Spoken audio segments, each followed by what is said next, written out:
this computer. All right. Good afternoon and happy Friday, everyone. I'm Lucy Gray. I'm the co-founder of Actionable Innovations Global. We meet every Friday to be introduced to a new special guest who has something to share with us. And Rich Dixon is our guest today, and we're so excited to have him. So hi, Rich. Well, thanks for coming. It's great to be here. Looking forward to the conversation.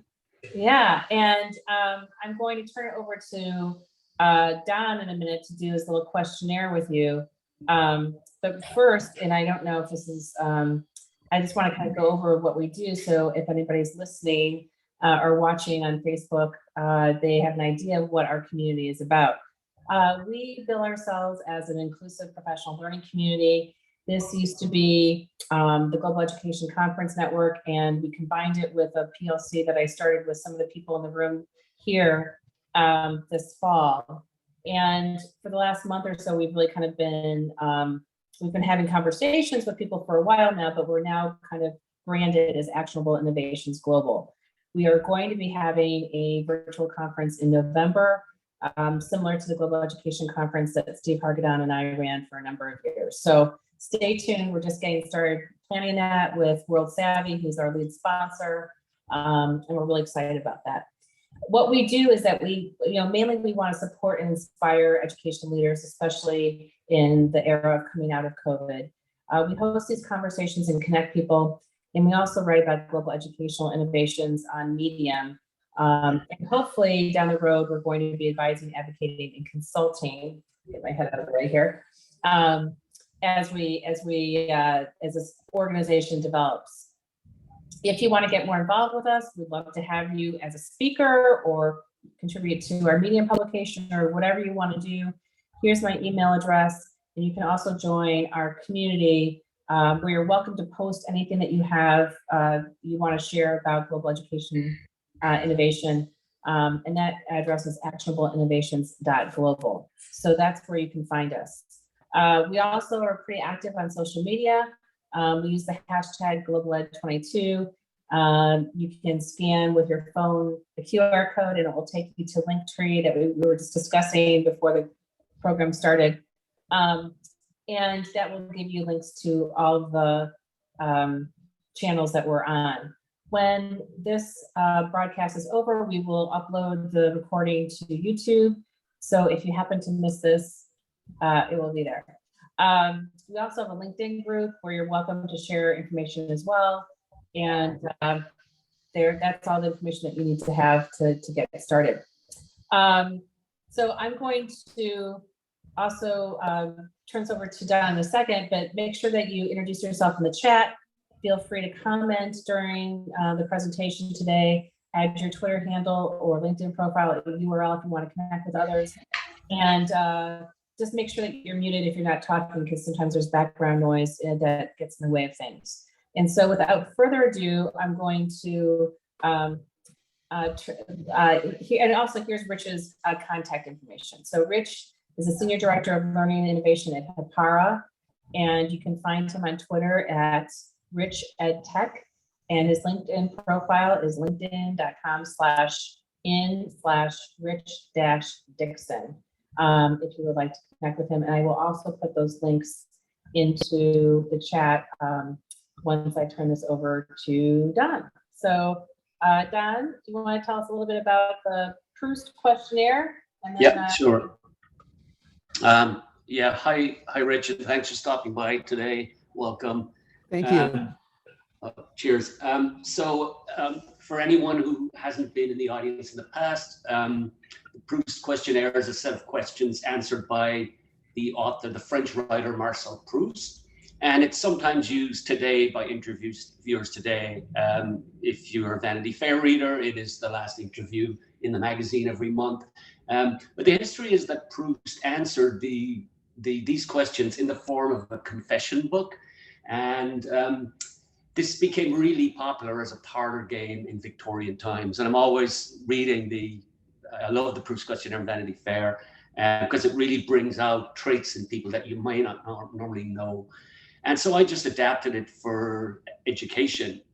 And so that's the history of it. And like any educator, I tried it out of myself and published it on Medium. So anyone that wants to learn a little bit more about me, it's right there. And it's interesting. We've been doing this for a few weeks, and we've got really there's two sort of ways things go with it. We get the people being interviewed that really flummoxed by it and just seize, and then the ones that just answer like that, it comes out. And so I'm trying to start to look for patterns in it. So, but nothing that I can substantiate yet. But here we go, Rich. So the first one is, who is your favorite hero of fiction? Oh, goodness. I would have to say that a guy named Detective Syme, it's an old G.K. Chesterton detective character, pretty obscure, but always very interesting in his line of questioning. Okay, awesome. So we can something for me to look up. I don't know him. You know, my favorite, I mean, this is my hero of fiction, but the detectives that I love, of course, are Inspector Morse, and his spin-off Endeavor. If you watch that, they're on PBS, but nice. I can just watch them again and again and again. So yeah, thanks, Rich. So what talent would you most like to have? Oh boy, I would love to be able to run faster. As I get older, I'm running slower, and I've picked up ultra marathoning in the last couple of years during the COVID time. So I am very slow. It's more of a waddle than a run. So I have to say running faster. Wow, awesome. Thanks, Rich. What words or phrases do you most overuse? Oh, the word absolutely, when I agree with someone. Been doing it for years, and I still catch myself saying it. All right. What is your most marked characteristic as an educator? Sorry, I think I missed that with the audio breakup. Yeah. What is your most marked characteristic as an educator? Empathy.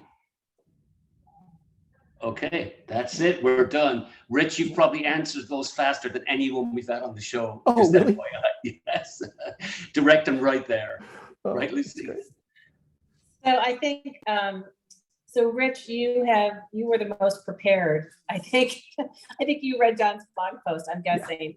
Yes. And so you weren't like totally flummoxed by it. I think when people haven't read the link that I sent them, then they're like, oh my gosh, because it's hard to retrieve some of these answers if you haven't given some thought ahead of time, I think. So, no, it is.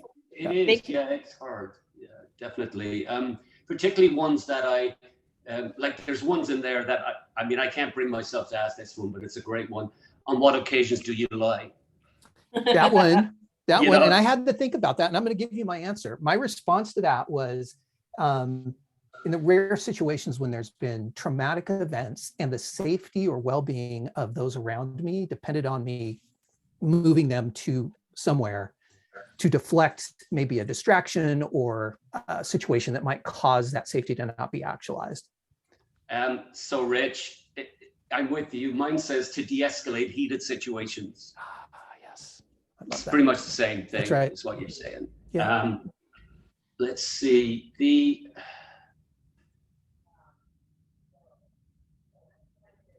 This one I think is always interesting. What occupation would you choose if you weren't in education?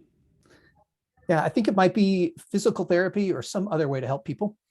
Yeah, and of course mine is architecture because I'm obsessed with buildings and space and like that. But yeah, they go on. But yeah, but Rich, thanks for your honest and direct answers. Welcome to the show. You're most welcome. Thanks for asking them. Cheers. All right, Lucy Gray, you're on. So Rich, am I interviewing you today, or are you going to? You are interviewing me today, okay. But I can share things if, whatever would be best for you. I do want you to share as much as possible about your current work, and so throw things in. You can share the screen if you want to, anything like that. So my first question for you, well, first of all, welcome. And second of all, just so everybody knows, Rich used to work for the Buck Institute, which is also now known as PBLWorks. So he has a deep background in teaching and learning in general. And So I'm curious, what is your new role in, I mean, how long have you been in the role at Hapara? Has it been a year or two? It's been 8 months since I made the move from the Okay. Buck Institute to Hāpara. And my current role as Senior Director of Innovative Learning is really threefold. The first is to help ensure that the organization, as we roll out new solutions related to making open educational resources, or OER, more available to students, that it's easier for them to access and meets the moment. I'll unpack a lot of what I just said in a few minutes. Okay. My second one is to provide internal thought leadership around the intersection of pedagogy and product development. And then my third is to do things like what we're doing today, have talks, raise awareness around open educational resources and other pedagogies that the Hāpara platform itself can support. Go ahead, please. Yeah, so Hapara, am I saying it wrong? Is it, how do you can say it just like that. To give a little bit of background, the word Hāpara, as I pronounce it, is a little closer to the New Zealand or Maori language word, which it is. It means dawn or new beginning. There's a little trill in the R that's unlike anything I've experienced, say, in Spanish or Italian or the Romance languages, that I can't quite get. But you can say it pretty much any way that you want. And I would say 80% of people in the US and Canada pronounce it exactly as you did, and that's completely great. Okay, so the company originated in New Zealand? Yeah, it originated with a teacher who's still on our staff who was trying to solve a couple different problems. Specifically, she was using Google Workspace for education. Well, at the time it had a different name, GAF, but these days that's what we call it. And she was trying to do a few different things. Most importantly, she wanted to be able to differentiate instruction in real time and have a tool that she could, when they weren't working synchronously, would also allow for that. And so what became a seed of an idea developed into an instructional management system, which allows teachers to have insights into what students are working on their devices so that they can share resources and provide supports for students very quickly. It also provides an opportunity for lessons, units, projects to be designed in such a way that's built off of John Hattie's work. Michael Fullen, I believe, has also reviewed the work and helped with some of the ideas behind him, filtered into our product as well, specifically in being able to, in the moment, be able to differentiate high quality content to students based off of their needs or their interest or their contextual needs at the moment. And then we also developed a student platform because we knew that students were getting overwhelmed with all sorts of different windows popping up and messages in Google and all that. So it provides an opportunity for students to access all their notifications and emails related to any subject that they can quickly filter all in one landing page, as well as all their lessons, units, all their digital resources in OER, which will come in later, see all their to-dos, and they don't have to bop around to a million different locations. So it's it's probably a better designed learning management system. Yeah, that's a great way to think about it. With more analytics in it, that I would, okay. Yeah, that's right. And I like to oftentimes describe it as a platform that has a two-way conversation built in. Students can constantly give feedback, like formative feedback to teachers. Teachers can help provide, of course, those differentiated supports.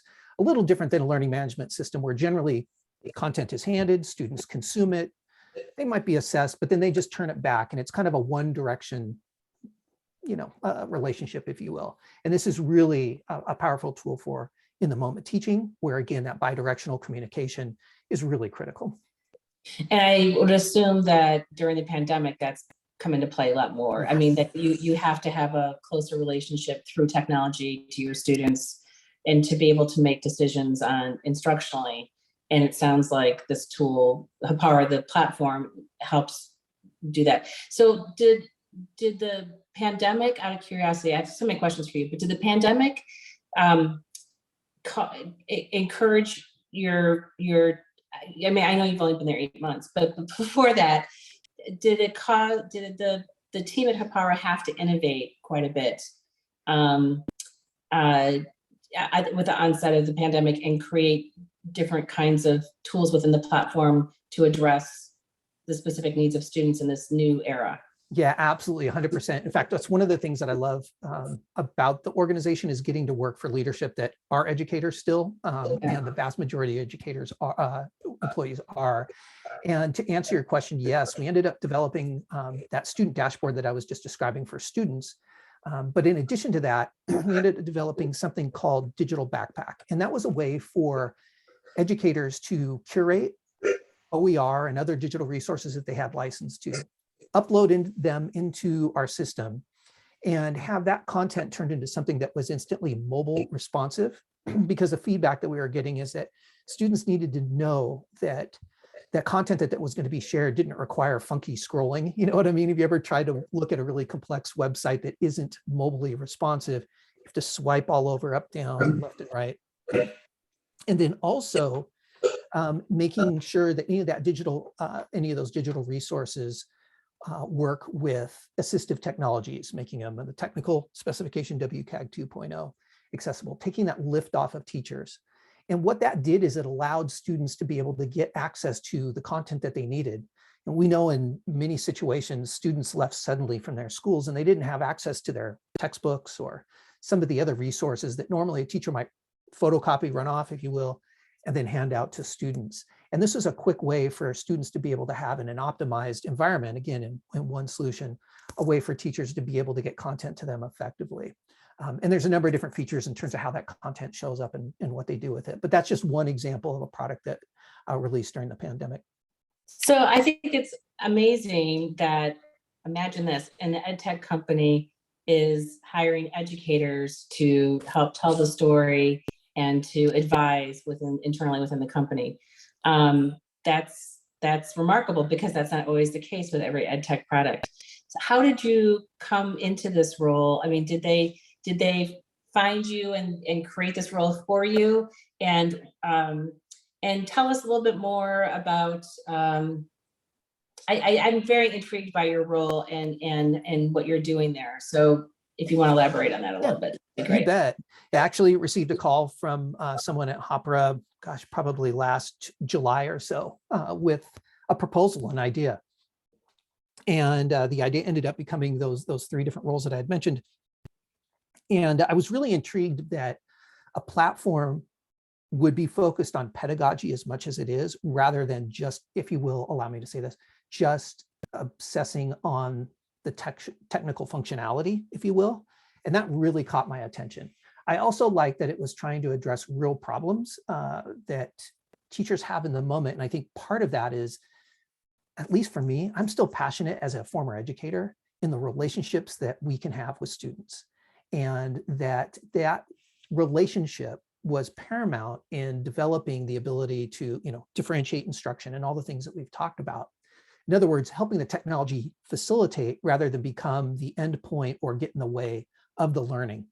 And so those are some of the things that caught my attention. And then our discussions just continued to progress. And I'm kind of a sucker for new startup ideas and whatnot. And even though the organization's been around for 11 years, getting the student dashboard, as I described, further refined and off the ground was something I was really excited about. And then an opportunity to revisit a part of my professional past, which has been deeply involved with open educational resources as well. So I love the focus on pedagogy. I just think it's so refreshing. Let's talk about OER. Yeah. What are OER, and why is Hapara so interested in OER? And I'd love to know more about it. I know a little bit, but I would love to hear your perspective. Yeah. So OER, or open educational resources, are digital content that is licensed to be able to be used in a classroom, oftentimes licensing through Creative Commons license or a specific license unique to that resource, that allow it to be repurposed, shared, a number of different variants. And what that does is it gives the power to the educator who has found that content online or curated that content, the ability to contextualize that content to better meet the needs of their learners. And that's the power of OER. I'll give you a couple examples. An OER could be a textbook. I'll give you an example of an example, which is an organization called CK12. They have open educational resources, textbooks, for example. I'll give you a different example. They could be lesson plans that are teacher facing. So it can be student facing resources and teacher facing resources. It could be both. I'm thinking of openscienceed.org. They do high quality work with science education. And again, that content is all freely available, which is really important. It could be even videos, slide decks. It can run the gamut. The big thing is that the licensing with those open educational resources allows specifically for, again, that adaptation, use, remixing, pulling things together with attribution, of course, kept in place. So that is, just a quick overview of OER. And Lucy, if I may, I just might drop in a couple teasers for the why. Yeah. And I think the why for OER it includes the following. One, it helps to differentiate representations of knowledge. And I think that's really important.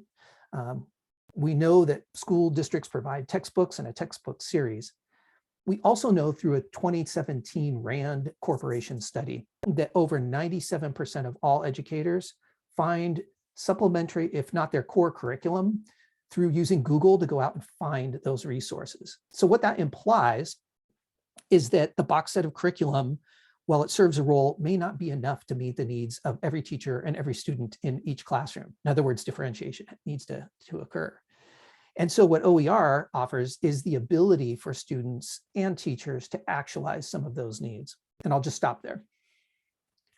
So the U.S. government took an interest in OER. We talked about that a little bit before. Is that initiative still going on? Can you talk a little bit about that too? Yeah, it's called the Go Open Initiative. If you search on Twitter, the hashtag Go Open, you will find information there. The federal government back in 2014 had started that with some input and a lot of work. I shouldn't just say input, but a lot of direction from our now existing Deputy Director of Educational Technology, Dr. Christina Ishmael. And Deputy Director Ishmael was involved with making sure that there was a unified kind of federal support and vision for how OER might support teaching and learning. Fast forward to now, that initiative has been handed over to ISKME. Some of you may know them as the Oer Commons. And the Oer Commons at oercommons.org is one location, just as a small side bird walk here, to find OER and from a number of different developers. And they even have a really cool tool if you yourself want to contribute back to the community by building and submitting your own OER. So it's usually the most comprehensive place to find OER, not the only place, but the most comprehensive that is currently out there. So with Hāpara, if I'm saying it correctly, within the platform, how do people access OER? Are you connected to other databases of OER, or you have partnerships with CK12 and other providers, and then people can just pull it into their lessons? How does it work exactly? Great question. So we right now have just about 700, a little more than 700 different OER that are in a seed library. And that is specifically content from some different providers that you've named, others that I haven't named here today, to be able to help districts have a start. We're also supporting districts, though, in helping them curate content that they themselves need and building the capacity of those school systems, school leaders, including instructional coaches and teachers, to be able to have a sustainable practice around OER. Because one of the challenges with curating content is sometimes those links expire to that content. Sometimes, well, there's new contextual needs. Maybe there's a new standards, set of standards that come in. There could be a number of different factors. So one of the things we do is provide folks with an ever-growing collection of content, but also a really first-to-class, actually, I should say first-to-market tool in the dashboard that allows folks to grab any digital content, and as long as they upload it to PDF, turn it into something that's mobilely responsive without needing a graphic designer or anybody at the district office to help, and makes it accessible with international accessibility standards so that, again, it takes the big burden off of them. And so that's a quick overview on how we intersect with that. And we think it really part of the genesis, and I'll tell a little story here, for this work came with a number of different school jurisdictions or districts up in Canada and Alberta. And a number of the school jurisdictions there are fairly rural and fairly small. And one of the challenges there was, sometimes there's weather or most recently pandemic outages that kept students from being able to get to the classroom, and yet instruction needs to go on. There might be lengthy delays outside of just the pandemic, long snow delays and whatnot. And teachers needed a way to be able to get their core curriculum and their supplementary curriculum to students in a way that would be really effective. And again, work on any device. Some of the families might be able to, only have access to, say, cell phone coverage and can't take a lot of like real-time online streaming in some of the rural parts where they live. And so that's kind of part of the challenge that ended up getting a bunch of different jurisdictions up there to come together and to pool together their resources and go out and collect a number of different resources. In fact, we're just in the process of inviting new jurisdictions up in Alberta right now to join that collaborative, so that as people find resources, they can share them. In other words, it takes and multiplies the amount of resources available as different districts go out, find the content that they need and share it back with the collaborative. And that has also benefited a number of those jurisdictions because they're no longer having to pay for textbooks in some cases, or they're minimizing the amount of textbook renewals that they're putting into play because they're collecting the content that they need. So I imagine that you do a lot of work with curriculum people in districts, and I, those are probably the chief curators, I would think, within a district. That's exactly right. Yeah, we actually really strongly encourage that there's somebody in some of the small school districts don't have a full-time, say, curriculum coordinator or instructional coach that might take on some of the responsibilities of quarterbacking or organizing this. So in that case, we also have recommendations of how we can break up that task and yet still keep it organized enough to make it sustainable. Because a lot of times, again, one of the other challenges with OER is having enough people power, if you will, to be able to continue every year going back, just double checking, adding new content, keeping it all organized. So, yeah. I think teachers need to be curators. I mean, I think that's kind of the ultimate 21st century skill, is being able to search well and curate, and have some sort of organizational system for putting stuff someplace. So I think that's something, my workflow personally has not changed that much over the years, but I'm only doing it really for myself. But when you're doing it for a group in a school setting, you need some sort of sustainable structure that's also going to live on if a teacher leaves the district and that sort of thing. So that's right. I can imagine this being really, really useful. There are two things that come to mind when I'm hearing this that may be of interest to you. One is we had an interview with Sean Gross, who's done a lot of work in mobile learning. I don't know if you know Sean. I know of Sean, yes. Okay, and he is in Ukraine right now, delivering devices to students. Oh, he's not in Ukraine, I'm sorry, he's in Poland. He's in Krakow, Poland right now. Delivering devices to kids who need them. That he's collected over 5,000 devices and had them shipped and whatever. And he's looking to work with platform people and curriculum people and that sort of thing. Are you guys, is Hapara available in Ukrainian or Russian, out of curiosity? Right. Great question. Right now, the interface itself is English. We do have a number of different users that, because it was founded in New Zealand, Maori, and put content in that's in Maori and also in French. But we do not, like, our directions and all that right now are in English only. And also we have others that use it for Spanish as well. Those are the kind of 3-4 languages I know of. I wonder if, well, I'll have to ask him if please do, because I'd love to connect. Yeah, I think you would really enjoy getting to know him and see if there are any connections available. The other person that I'm thinking of is, and I'm going to have to look for his name when somebody else is asking you a question.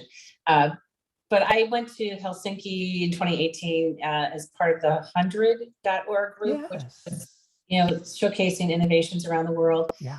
Well, it was a really great experience in general. And there was a gentleman there who was showcased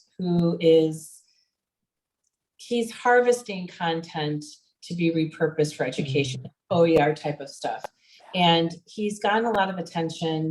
His name is Stefan. I'll have to find it. There's an article that was written about him recently, I believe in relation to preserving web pages, somehow related to Ukraine in Russia. I have to look for the article. Very interesting. But a really interesting guy. So I'll make those connections. Thank you. For you. And you never know what will happen and what the the serendipity that will happen as a result. Absolutely. But those are a couple of the things that I'm thinking of. What other partners besides CK12, are there other partnerships that you want to tell us about that with providers that you think that we should know about that are really interesting? And then the next question I have for you too is equity. How does this all impact, we're all very interested in providing equity to students now. Can you talk about that as well once you've talked about the providers? Absolutely. Well, we don't have an official institution to institution relationship with Core Knowledge. There are some districts that we have helped facilitate the, I don't want to say acquisition, I should say the rights to be able to use that material within the Student Dashboard Digital Backpack. I've been in talks with a couple others that I won't name on at this point in time, but I think it's worth noting too, as we move into the equity question, that I'd love to talk about this because I think that OER helps. I'm not saying it's the magic bullet. I'm not saying it's the comprehensive solution, but I think it plays an important role in addressing educational equity in the following areas. I think first and foremost, when I think of literacy, yes, there's reading fluency and comprehension and all the things we think about that, but I also think there's cultural literacy within that. In other words, do students see themselves in the kind of digital resources we're putting in front of them? For example, if I'm a person of color, do I see a person of color ever in my reading materials represented? And I'm not talking just about a Martin Luther King bio on a sidebar or something like that. I'm actually talking about a subject matter expert, as wonderful as MLK was. I don't want to minimize that at all, and nor his legacy. But I'm talking about, let's say, a subject matter expert in science or math or fill in the blank, being able to provide authorship or show authorship from different perspectives, I think is also part of that literacy. And it's maybe a little bit of a nuance there, but to me, it's incorporating authentic and accessible, culturally relevant text as part of that.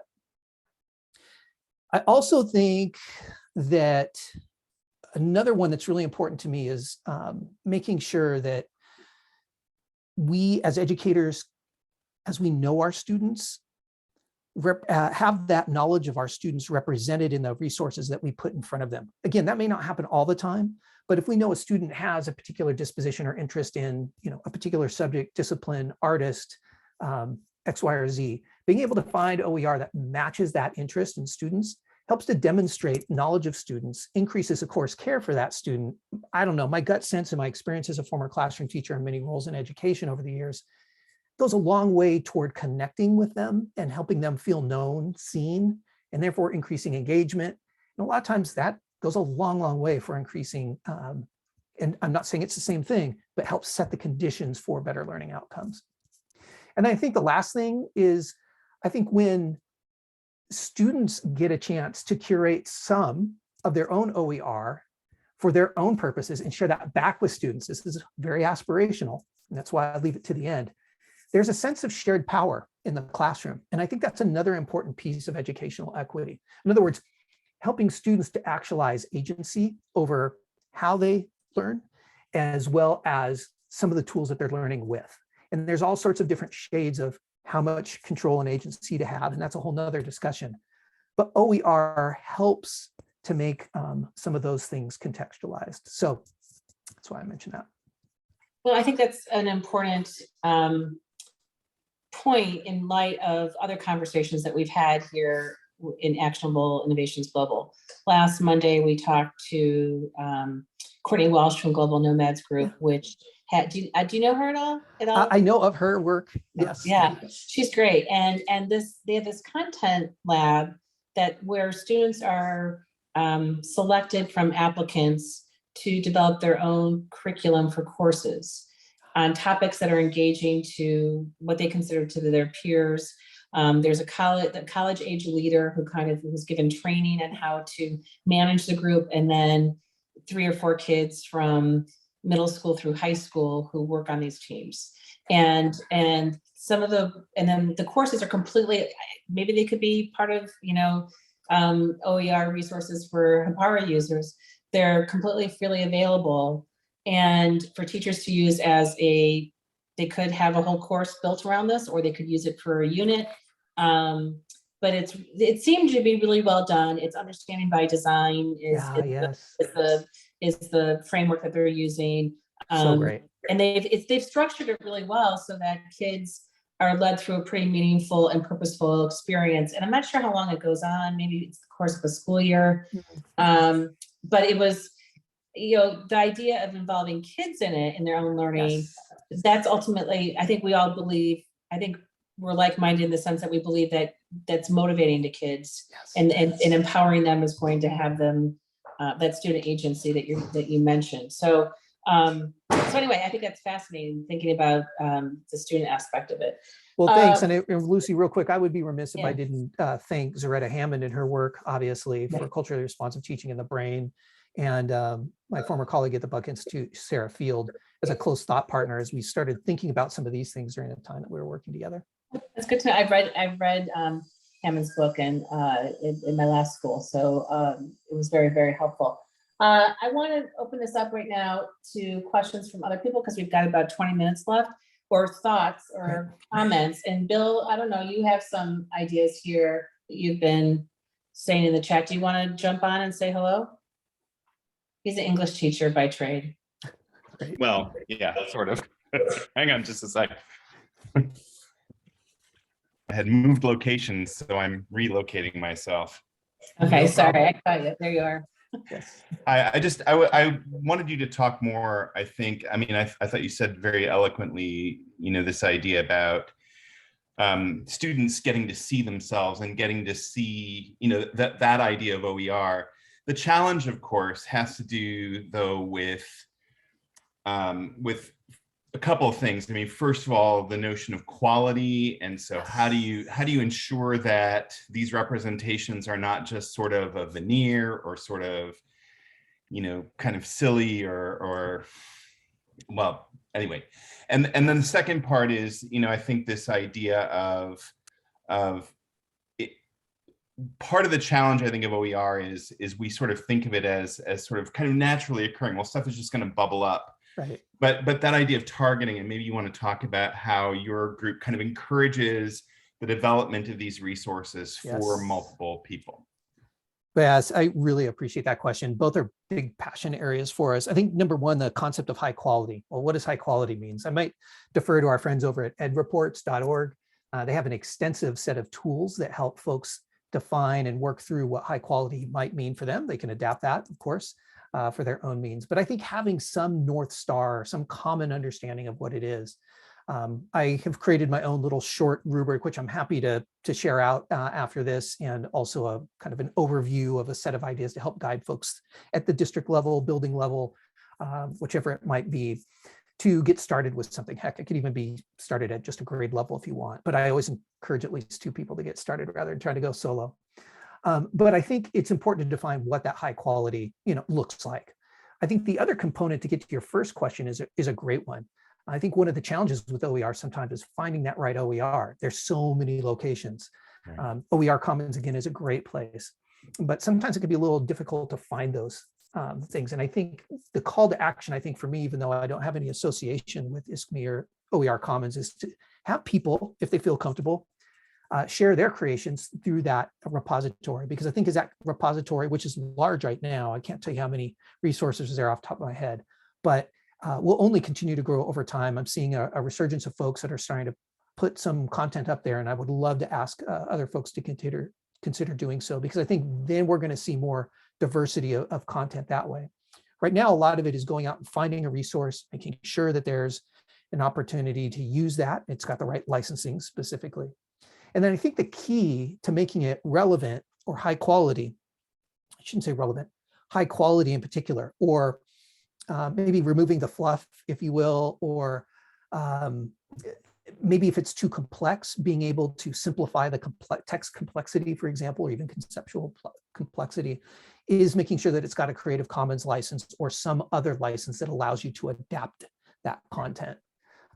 Now that requires time, and I'm not going to try to say otherwise, that that may not be sustainable for every single subject every single day. And it leads me into an important point. And Alex, I think it goes to maybe some of your question you asked earlier in the chat there. around OER, and I'll tip into yours as I kind of transition out of this one, is taking a look and thinking about OER not as the magic bullet that needs to be used 100% of the time, or what I call wall-to-wall. That's an overwhelming proposition, but rather what are the areas in the curriculum where students seem to either not relate to the curriculum, maybe a greater range of diversity in terms of content authorship, number of different factors are needed, and just focus on that little area for that school year. Maybe it's one unit. Maybe it's a couple of different standards that you feel as a school need to be addressed so that it becomes a sustainable task. Some people I know will get started with OER. Again, they want to go wall to wall, 100% they're all in, and they can't find exactly what they need, or it just gets too tiring.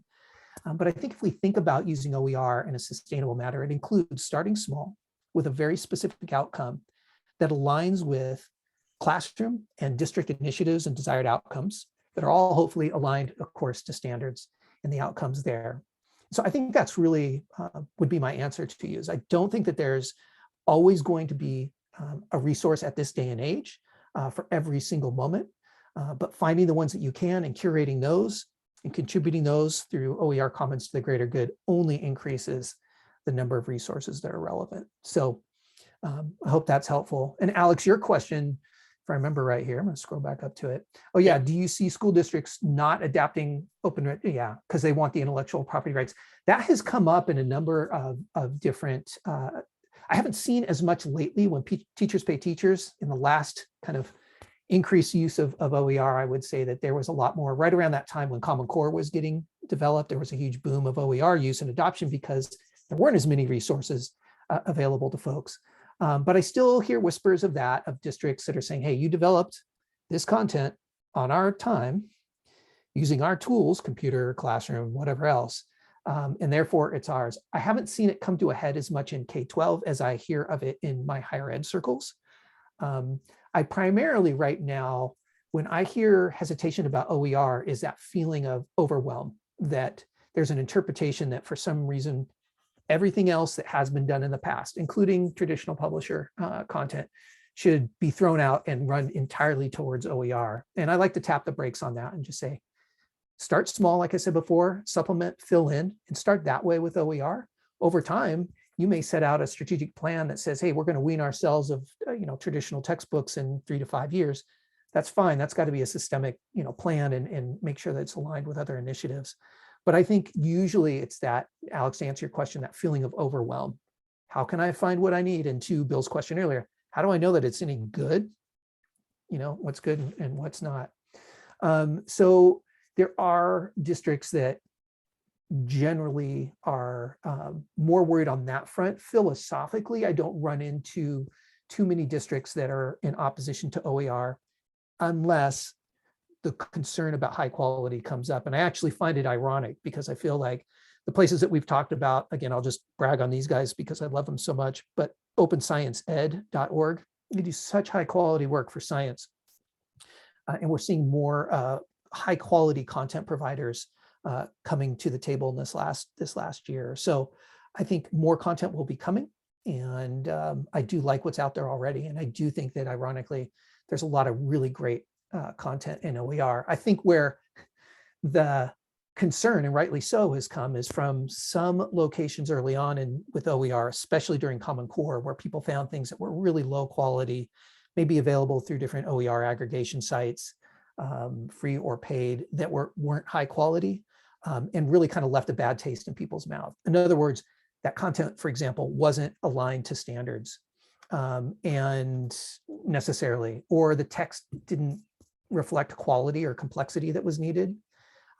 And maybe at the end of the day, the OER really was more fluff to kind of, the point that Bill was bringing up earlier, and maybe it couldn't support a range of learners. And so times have definitely changed, and we have evolved, and we're continuing to evolve quickly in that area. So are you starting to see any issues with, the anti-CRT contingents out there that is that bleeding into OER at all? I mean, great question. Ironically, it seems like the reverse when I hear about it. It's more when I talk with school leaders. It's more OER is actually a way to possibly bridge contentious material, or at least material that a particular political faction deems as contentious, as a way to provide an alternative around that. I'm sure there has been, I am not aware of any major pushback to the OER movement specifically from that particular constituency though. Yeah, and you're probably talking more about math and science content in general, I would think. Yes, some literature and language arts too, but yes, 100%. Are there any, and I had another question too, are there any tools out there for helping school districts evaluate OER? Yes. How do you know something is good? And you talk about the quality piece for us. That would be. Yeah, you bet. I certainly have my own rubric that I'm happy to share, and give it to you, maybe link it out in the, whatever notes or other ways that we can get that to folks, which is really a condensed version of a number of different influences on my work over time. I also, though, don't want to duplicate the great work that achieve.org does. If you look up OER rubric, achieve.org, you should be led right to a location there. And again, I have to go back to edreports.com. edreports offers a review tool for not just OER, but any curriculum in general. So again, I would start maybe with achieve.org's tool and their rubric. And if that has any gaps for you, jump over to edreports.org.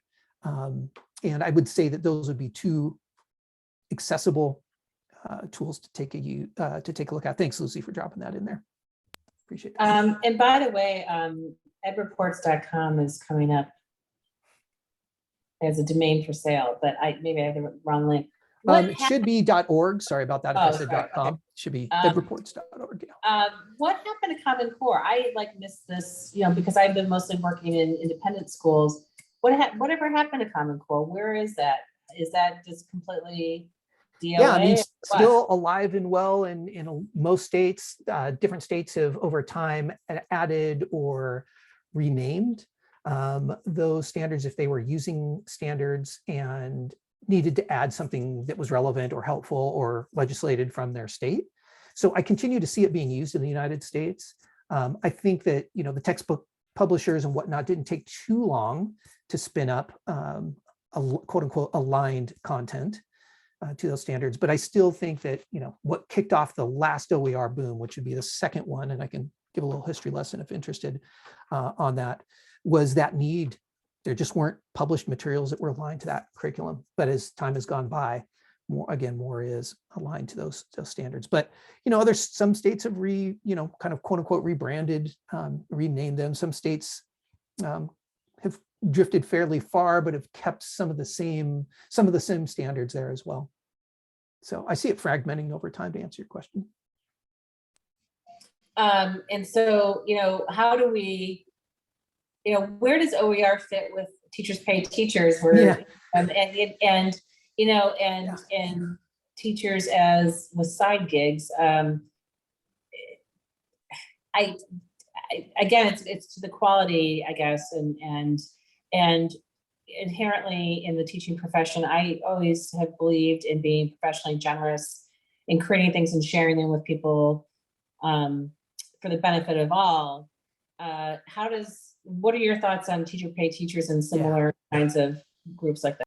Yeah, I think teachers pay teachers is interesting in general. One, I would say that some people might wonder, is that OER content?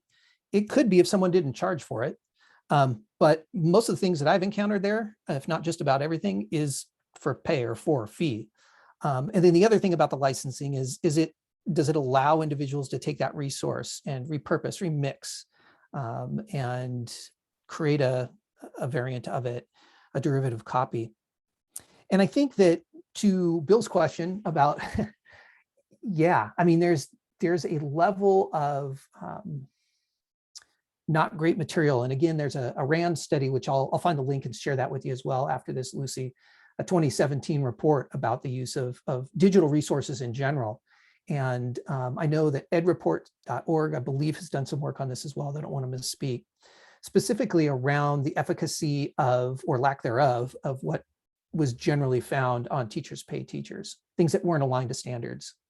Yes, thank you, Bill. Crappiness. I appreciate it. You're feeding me the right word. Yeah, thank you. So I think that those are some of the problematic areas that I have personally had. I think the spirit of OER is that we create, we know that we're creating, why not share out if someone chooses to do so, it's their choice, to be able to share that resource with others so that others can take, improve it, contextualize it, and then they themselves share it out. And generally, I find that most teachers are fine with that as long as the original attribution is still kept on there and people aren't turning around and selling what was intended to be free, that most people are pretty good with it. But I'm sure like you, I know I've seen things that I know that other nonprofits have created and specifically licensed to be Creative Commons where there's no, it's not intended to be a commercialized product, end up getting remade, retyped up and sold on Teachers Pay Teachers. So I think that has cast a shadow, that lack of quality control and consistency. And then also I think some things that have maybe been repurposed for at least the perception for a quick buck have not lended itself to a lot of good credibility. Let's put it that way for that platform. Hey, Rich, I have a question. Do you guys use Stanford D School's resources? Personally, I do absolutely. Shout out to Laura McBain if she is, or Sam Seidel if they're tuning in at any point in time. Two people I love up there. I personally do. Some schools and districts do go out and curate that content and put that up there as well. But yes, great work. If any of you are not familiar with the D School, I probably wouldn't have enough time left today to describe and laud their work. But Lucy, thank you for dropping a link in so people could find that. Great question. Yeah, it's amazing. It's the best resource ever, I think. Yeah. A bit of a bias for me, but it's super. What I love about it, and I'm going to give a little tease in case there's some of you that don't know what that is. Bill kind of alluded to it earlier about getting the community involved with vetting and responding, critiquing. I do agree that's so essential to building not only an awareness of OER and why they're being used, especially for parents that might say, I always had a textbook. Why aren't we using textbooks anymore? So there's an awareness and a buy-in, but also to make sure that there's, again, a common North Star about what quality is and kind of the why of using it. Part of that is centering design on students and making sure that solving real problems and the D School resources there are really a great way to get started. Don turned me on to the Masters of Creativity series. Have you attended any of those? They're really fun. You need to look at those. I'll definitely check that out. That's awesome. Yeah. Don, do you want to tell them a little bit about the series?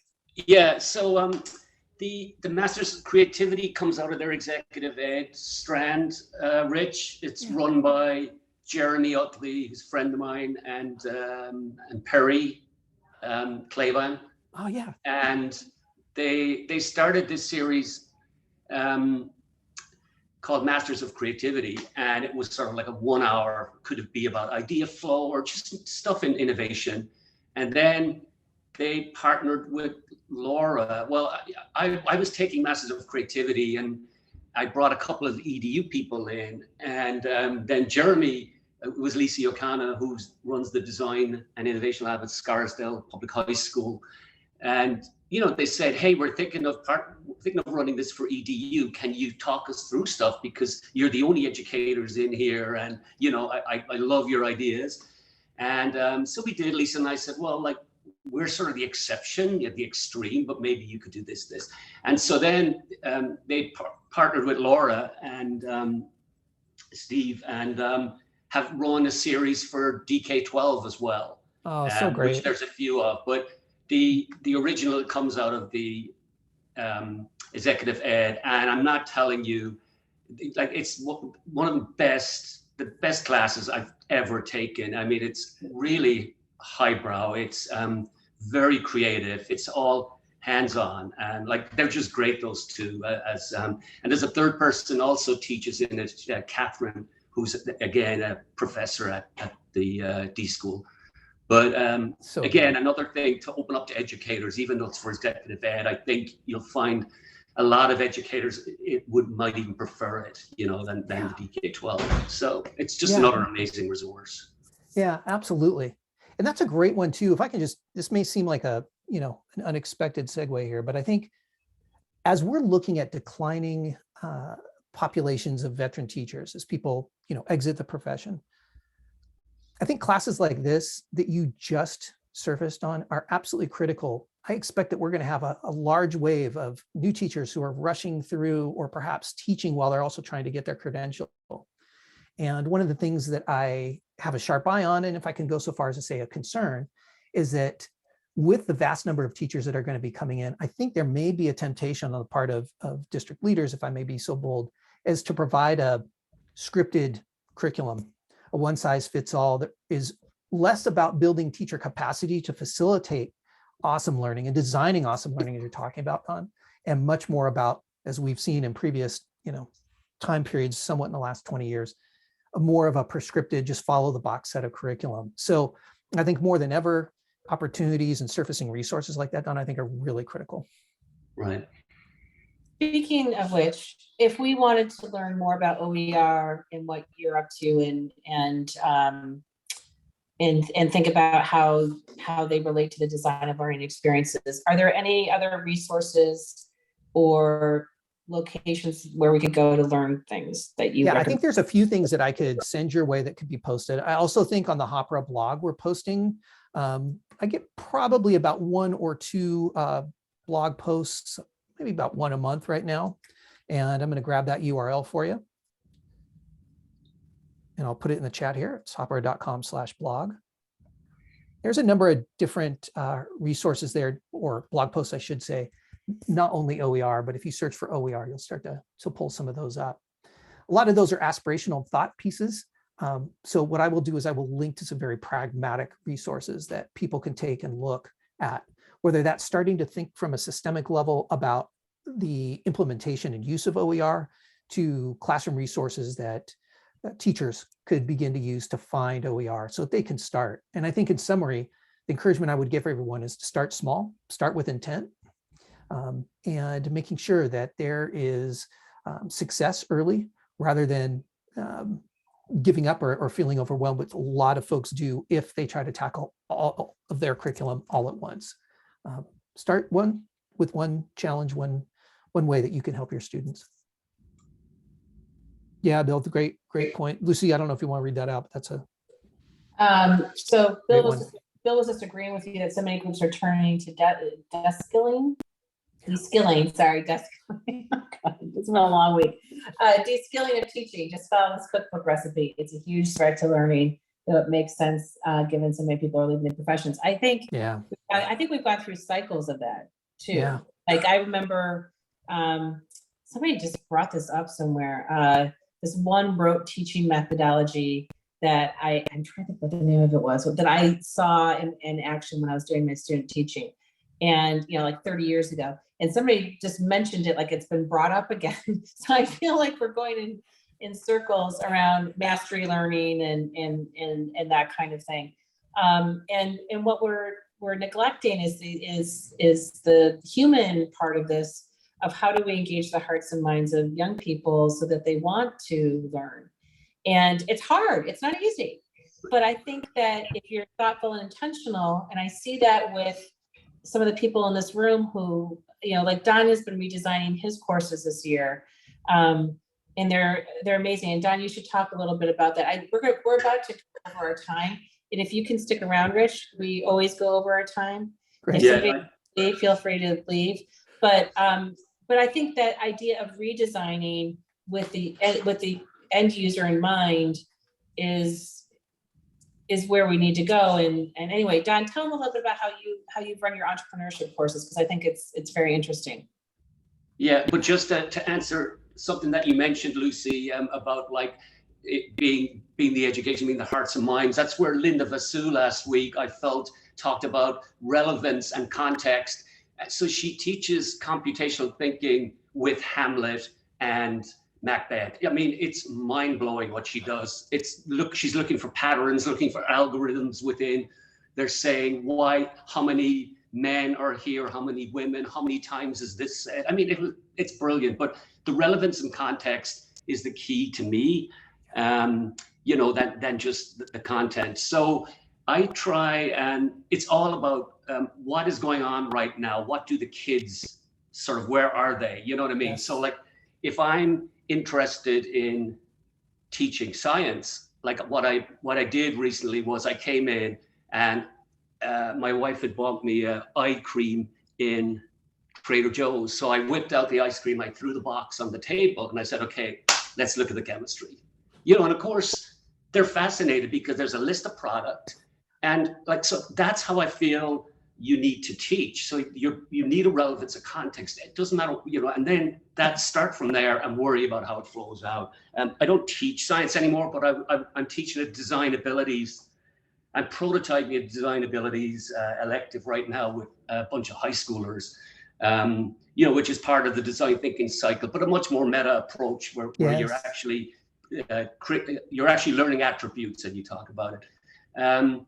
So that course is a spin-off of my entrepreneurship class, again, which I teach. And I wanted to go further into human-centered design, or a deeper dive into human-centered design. But like the way I start that is like, how do you want to document this learning, guys? You tell me. And they choose the method, and they choose Instagram Reels. Right. So at every class, 5 minutes, okay, let's get a reel up. And so their documentation is, you know, because that's their world, is Reels. And so letting them document like that, they're like really engaged with it, you know. And of course, I think I don't have scientific proof, but they're engaged and they know what's what. And if you look at what they're putting up, you can tell. And then they have a wider audience, which is what's so important, that they see, oh my God, now we have 90 followers. There's 90 people looking at whatever. So, you know, that's the way I will assess for them. I love that. The authentic part, that's the PBL part to me that comes out, the authentic audience that you're just mentioning, important. Yeah. Yeah. And then like I always bring in guest designers, guest innovators. And I do that at I teach a class at Teachers College Columbia as well. And, you know, sometimes there's up to 4 others in the class. And, you know, that's the D-School model. Let's get as many points of view in the room. The joke about that with our friend Andrew Gardner is that, oh, Don teaches a class at Columbia that he doesn't teach, because it's me plus 30 other people, you know, that are there.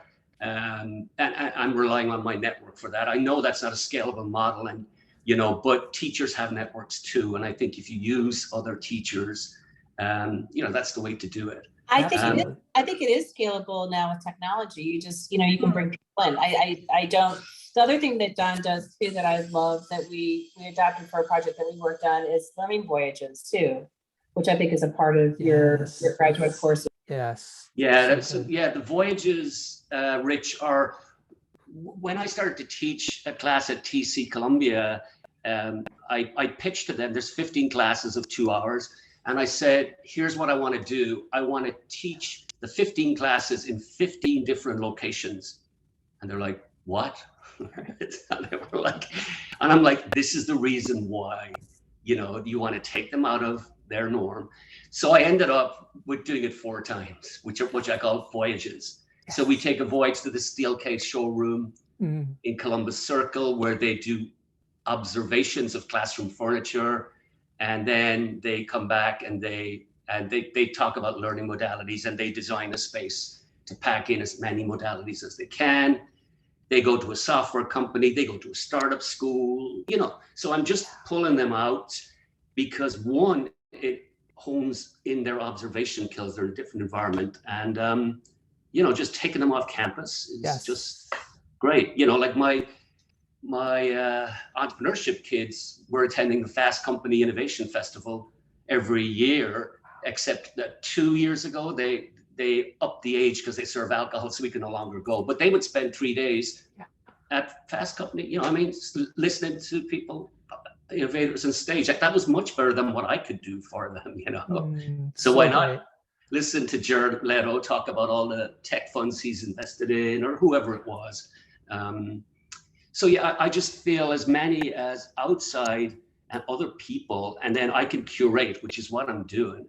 And believe me, people think, oh my God, he's not doing anything. Are you kidding me? This takes hours. Yes, you know, hours and hours. Yes. I'm probably planning 8 hours at least for a 45-minute experience, you know. Yeah, that makes a lot of sense. It really Yes. does. So, I think- Yeah, no, I think that's really great. And I don't know, you kind of implied some stuff, I'm reading into it, but I'm just going to make a tease here, and full credit to Lisa Perez over at ISKME. She's the CEO over there. She has this great saying that I've heard her use a few times, and it's that OER is both two parts. It's one part resource and one part professional development. And that curation part, I think, is part of that PD process. It can also be, what does high quality mean? And how do we create a human-centered, approach around that? So anyway, I'm going to just put that little tease out there to think about, but OER as one part resource, one part PD. So I thought we'd wrap up with you telling us what you have planned for ISTE. What's the Hapara plan for ISTE, and what should people, it sounds like you might be having some exciting things going on in your booth that people Yeah, we might will. It'll be easy to find us. You walk through the main doors is Microsoft, and then we are right behind Microsoft. And there we'll be talking about open educational resources. I'll be giving a talk on PBL and OER and the intersection of those to make project-based learning sustainable and be able to better meet the needs of a diverse classroom. We'll be having guest presenters come by. We'll be having someone talk about educational protocols. We're going to have a number of different speakers come in talking about a range of different topics. But if you swing by at any point in time, we would love to see you come by. We'll have some gifts and all that, fun socks and all that kind of good stuff. So John Carippo, indeed. Yes, Edu Protocols. Yes, we're going to do that. We're going to have Shayla Adams from AdaptiveX there. She's doing some phenomenal work. If you're not familiar with the work of AdaptiveX, I would encourage you to check them out. What they do specifically is help address some of what we've talked and lightly touched on today, which is how might we make the classroom and the classroom experience, including curriculum, more culturally responsive.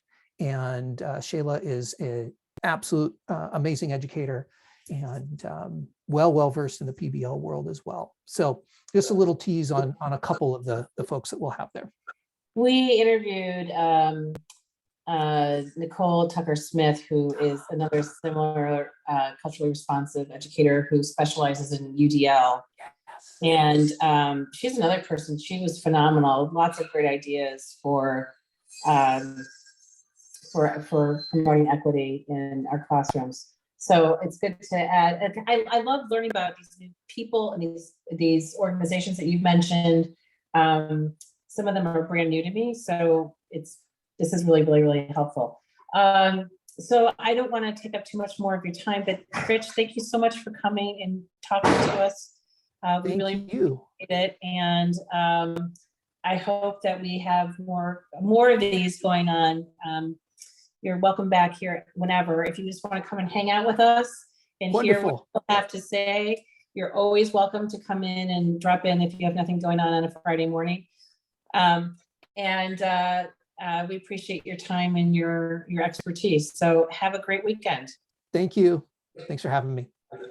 Let me stop recording.